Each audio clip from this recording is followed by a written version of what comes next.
Influencer किंवा social मीडियावर तुम्ही काम करताना तुमची इमेज एकदमच वेगळी असते.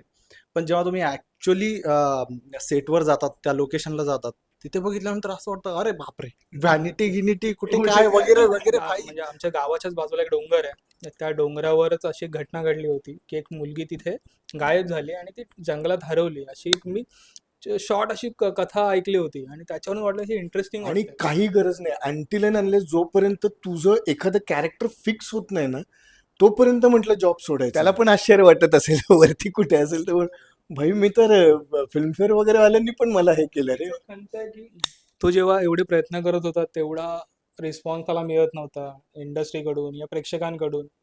तेच एक आमच्याहून आता तीच विनंती आहे की जेवढे आपले परफॉर्मर्स आर्टिस्ट जेवढे एफर्ट्स घेत असतात त्याला तुम्ही पण पाठबळ देणं खूप गरजेचं आहे. हयात असताना त्याचे कामं काय अगदी छोट्यातलं छोटं काम का असेना पण ऍप्रिशिएट करायला शिका. म्हणजे इंडस्ट्रीचा हा सगळ्यात मोठा ड्रॉबॅक आहे ना, की आहे ना कुणी कुणाचं काम ऍप्रिशिएटच करत नाही.